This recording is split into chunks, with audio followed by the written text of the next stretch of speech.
buenas noches, bienvenidos a Prohibido Callarse. Los diputados del gobernante Partido Sandinista han aprobado hace solamente unas horas una reforma constitucional que le daría la oportunidad pues a cualquier gobernante en Nicaragua a mantenerse en el poder de manera indefinida. Precisamente este es el tema con que iniciamos nuestro análisis en el día de hoy. Para eso tenemos al doctor Eduardo Sánchez Reñasco con nosotros. Doctor, gracias por acompañarnos, un verdadero placer. Esto realmente es parte de un modelo que hemos estado viendo en toda América Latina, donde desde el punto de vista democrático y a través de las constituciones, pues los gobernantes de turno se tratan de mantener y de hecho se mantienen en el poder de manera indefinida. ¿Cuán peligroso es esto? Es un patrón que viene sucediendo, digamos, después de la pacificación de Centroamérica, ya los últimos coletazos de la Guerra Fría, el conflicto este-oeste en Centroamérica, de los 80, ¿verdad? Y se trata de un intento de perpetuación en el poder, o sea, tomar el poder por la vía electoral y luego alterar el curso constitucional, institucional y de legitimidad dentro del Estado para perpetuarse. Obviamente la perpetuación en el poder anulando el deseo del pueblo de que el presidente es simplemente el gerente del Estado y está contratado por un periodo definido de tiempo, ¿verdad? Tiene su día de entrega y no puede burlar al dueño de la soberanía postergando su estadía. Se dio, recordemos, la Carta Democrática Interamericana precisamente por eso, para frenar los abusos de aquellos que toman el poder por la vía de las urnas y luego se perpetúan por la vía de la ilegitimidad. Fue Fujimori el primero, ¿no?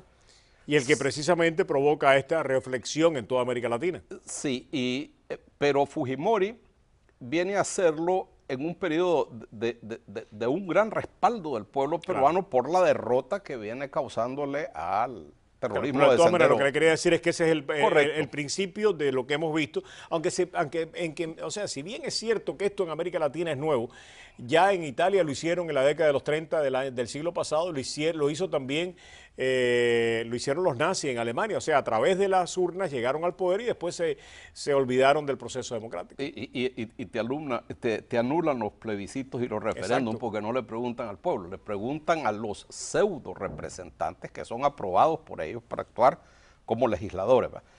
Acordémonos también que Castro está en el poder desde el 59 y ha sido una sucesión hasta la fecha prácticamente, continuación dinástica con su hermano, si se le pudiera llamar así. Para mí, ¿no? Visto desde acá, los dos grandes culpables, por supuesto, en este tipo hay muchos responsables, ¿no?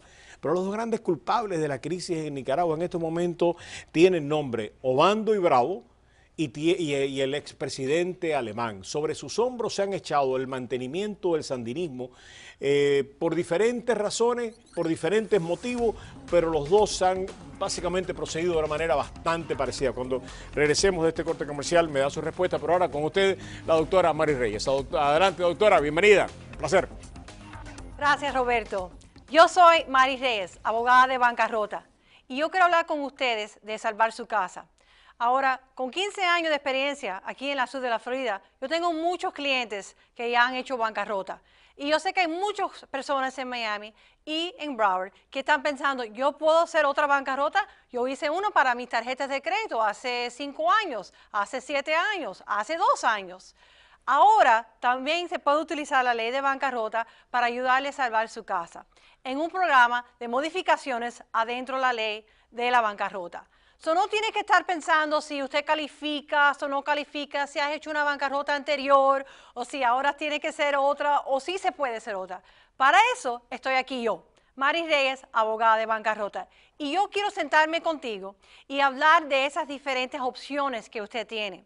Si hay una demanda, si hay un atraso en su casa, si hay un problema que usted está decidiendo, ¿debo hacer algo para salvar mi casa?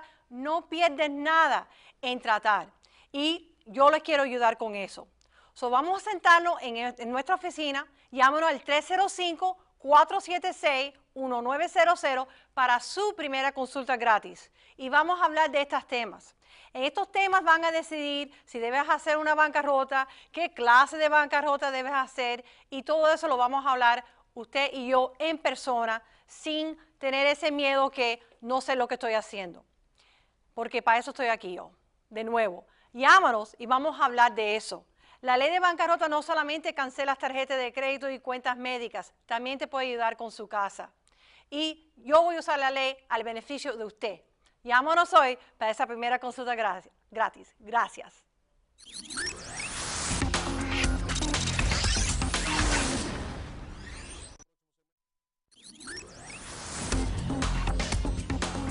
Continuamos con el doctor Eduardo Sánchez Reñasco con este tema tan importante, Nicaragua. Y no solamente Nicaragua, ya Nicaragua por sí solo fuera tremendamente importante por las repercusiones que puede tener en Centroamérica, sino que se está convirtiendo en el patrón que están siguiendo muchos gobernantes latinoamericanos para perpetuarse en el poder. Concluíamos el segmento anterior básicamente responsabilizando a dos personas, entre las muchas que se pudiera responsabilizar, pero a dos en particular, al expresidente alemán y también al cardenal Obando y Bravo, que de ser básicamente una de las figuras cimeras en la lucha contra el sandinismo se ha convertido en su gran aliado. Doctor, ¿por qué? Bueno, para que se pueda consolidar una amalgama de este tipo, ¿no?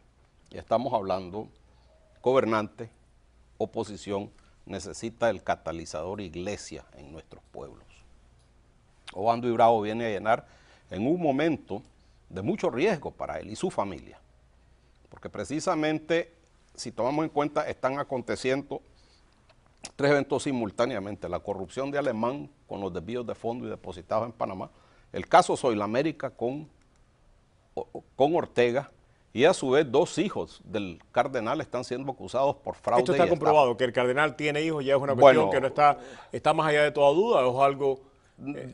Sigue en duda, pero sí, sigue en duda. Entonces retiro lo dicho y lo pondré, que dos personas muy cercanas, criadas por el cardenal, acusados de fraude y estafa y a punto de ir a la cárcel. Incluso también está comprobado la participación del cardenal en estas estafas a través de una fundación llamada Coprosa, que era una corporación de la arquidiócesis de Managua. Tengo entendido que fueron autos, entre otras cosas fueron autos. Entre otras cosas, autos, equipo electrónico. Y que después se vendía en el mercado abierto. Y se vendía simplemente porque entraba exento de impuestos, ¿verdad? Era para la iglesia. Ante todo eso, Ortega supo maniobrar para chantajear, por decirlo de alguna forma, al cardenal. En el caso de los dos cercanos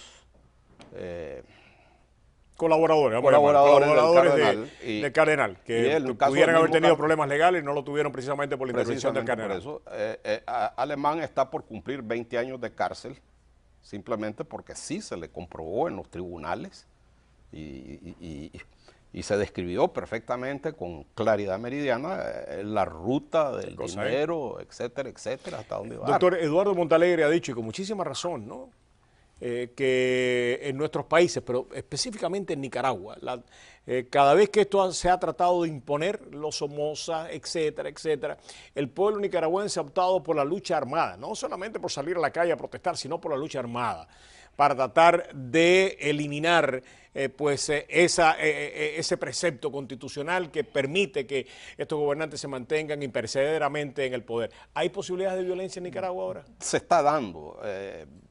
Hay variantes de entre 4 y 50 focos guerrilleros distintos. O sea, sí, allá el ejército y los voceros de Ortega pues tratan de decir que son delincuentes comunes, pero como dijera el arzobispo y como dijera el representante de los derechos humanos, Roberto Petrey en Managua, ¿verdad?, ¿en qué parte del mundo se ve que un intento de asalto a una pulpería resulte en 6 policías y 4 policías muertos y 6 armados muertos y no hay armados? ¿A quién responde el ejército nicaragüense? Yo en una ocasión hablé con alguien en Washington y me dijo las mejores relaciones que tiene el ejército de los Estados Unidos con ejércitos centroamericanos, con el ejército sandinista o con el ejército de Nicaragua. Correcto, pero ahí tendríamos que meternos en otra serie de túneles que vienen a crear este vínculo.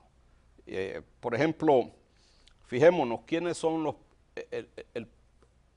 Daniel Ortega fue socio, y esto está requete comprobado, aquí no hay especulación, del jefe del cartel de Medellín, Pablo Escobar Gaviria. De Pablo Escobar Gaviria se desprende lo que luego sería el sector de los productores de la FARC y el otro sector que combatía a la FARC, que eran los paramilitares de Salvatore Mancuso. Está entrado en Honduras por ahí. Bueno, en Honduras, pero veamos la alianza de la FARC con el aliado de Ortega, antes Chávez, hoy Maduro. Pero lleguemos al ejército porque me queda poco tiempo. ¿Quién responde? Ortega ha sido clave en detener el flujo del narcotráfico, pero de los paramilitares, no de la FARC. O sea, del cartel de Sinaloa y no de los Zetas. Entonces puede dar muestras de grandes incautaciones cada año y eso tiene a los Estados Unidos muy contentos. Muy contentos. Doctor, tenemos que hablar de ese tema. Es apasionante. Lo que está puesto en la mesa ahora es bien apasionante. O sea, el cartel de Sinaloa respondiendo a la FARC, el cartel de... Cartel de Sinaloa responde a los paramilitares y a lo que fue la M-19 de Colombia hoy radicado. Y los Zetas responden a la FARC y a Venezuela.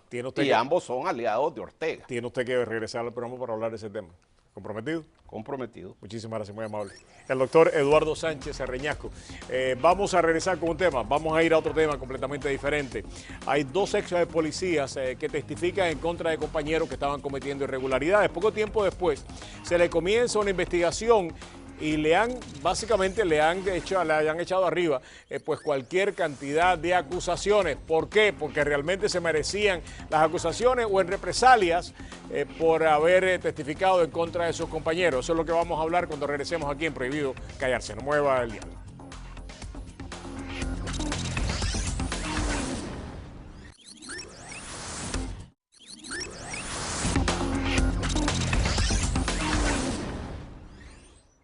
Como le decía anteriormente, antes de despedir el segmento, hay dos policías que terminan testificando después de una investigación en contra de sus compañeros. Pierden el trabajo, ganan una demanda, pero después de esto comienza una investigación por supuestamente venta de armas ilegales en contra de ellos y lo terminan encontrando culpable. Ellos dicen que esta investigación es producto de represalias de ex compañeros de ellos que pues han tratado de pasarle la cuenta. Nuestro compañero Frank Alvarado ha estado siguiendo esta noticia hace mucho tiempo y tiene un resumen y después tenemos a los protagonistas de la historia aquí con nosotros. Frank, gracias por acompañarnos. Adelante. Mira, tenemos Tammy Valdés, una oficial de policía de Golden Beach, reportó corrupción dentro de su departamento, implicando a 6 de sus colegas de estafa de cobro por tiempo extra trabajado.